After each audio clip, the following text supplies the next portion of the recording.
Hi friends, எல்லோரும் எப்படி இருக்கீங்க? நாங்கள் ரொம்ப நல்லாயிருக்கோம். இன்றைக்கி என்ன விலாக் அப்படின்னா, இன்றைக்கி காலையிலேயே மதியத்துக்கும் எங்கள் வீட்டில் என்ன சமைச்சோம் அப்படின்னு அதை தான் உங்கள் கூட ஷேர் பண்ணல. வாங்க வீடியோக்குள்ளே போடலாம். இன்றைக்கி காலையிலேயே கொஞ்சம் ஹெல்த்தியாக சாப்பிடுவோமே. ஹெல்த்தியாக சாப்பிட்டா நம்மளும் நல்லாயிருப்போம், எல்லோரும் நல்லா இருப்பீங்க. நீங்களும் ட்ரை பண்ணி பாருங்கள். ஹெல்த்தியாக கீரை வாரத்தில் 2 நாள் கீரை எடுத்துக்கணுங்க.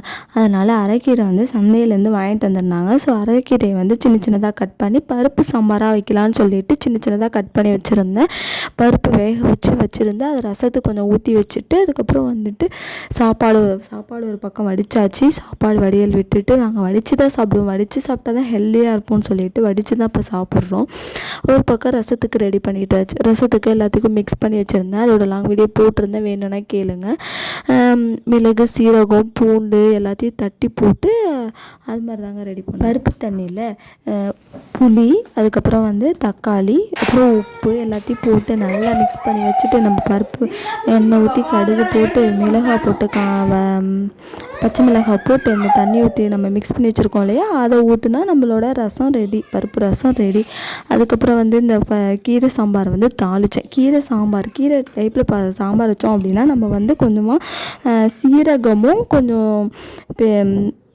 சீரகம் போட்டு கொஞ்சம் காஞ்ச மிளகாய் போட்டு தாளிக்கணும். தாளித்தா டேஸ்ட் ரொம்ப நல்லாயிருக்கும்.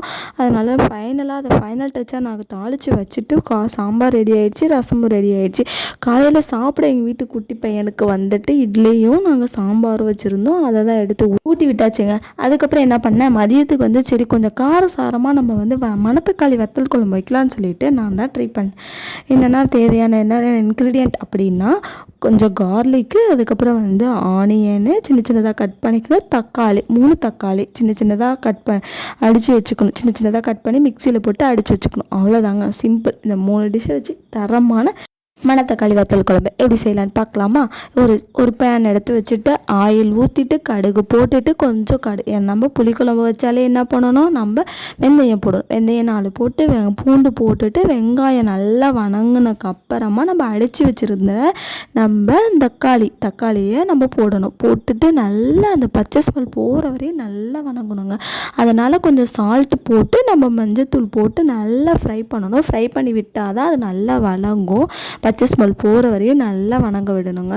அப்போ தான் அதோட டேஸ்ட் அல்டிமேட்டாக இருக்குங்க. அதுக்கப்புறம் கொஞ்சம் வேகணும் இல்லையா, அந்த ஆனியன்லாம் கொஞ்சம் பாயில் ஆகணும் அப்படின்றதுக்காக கொஞ்சம் தண்ணி ஊற்றி கொதிக்க விடலாமா. கொதிக்க விட்டாச்சு, நல்லா கொதிச்சதுமா நம்ம ஃபைனல் டச் மஞ்சத்தூள், மிளகாத்தூள், உப்பு போட்டு நல்லா கொதிக்க வச்சாச்சு. கொதிக்க வச்சதுமா நம்மளோட மணத்தக்காளி வத்தலை எடுத்து எண்ணெயை ஊற்றி ஃபைனலாக தாங்க அது போடணும். நல்லா அதை பொரிய விடணும். நல்லா அது பபிள்ஸ் மாதிரி வெடிக்குங்க. வெடித்து வந்ததுக்கப்புறமா தாங்க நம்ம அதை போடணும். அப்போ தான் ஆயிலில் நல்லா ஃப்ரை ஆகும். நம்ம ஃபைனலாக தான் போடணும். ஃபைனலாக போட்டால் தான் அதோடய டேஸ்ட் அல்டிமேட்டாக இருக்கும்.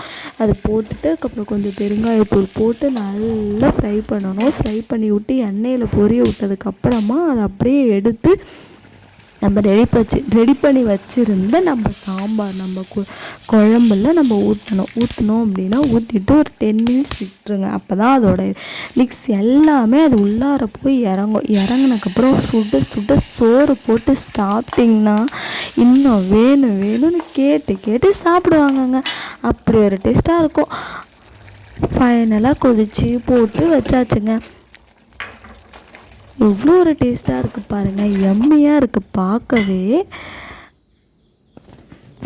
அதுக்கப்புறம் ஃபைனலாக வச்சாச்சு. சாப்பாடு போட்டு இந்த குழம்பு ஊற்றி பிசைஞ்சு சாப்பிட்டா அடடா இன்னும் வேணும்னு கேட்பாங்கங்க. தேங்க்யூ ஃபார் வாட்சிங். Please subscribe my channel. இது மாதிரி இன்ட்ரெஸ்டிங்கான இன்னொரு வீடியோவில் பார்க்கலாம். பாய்.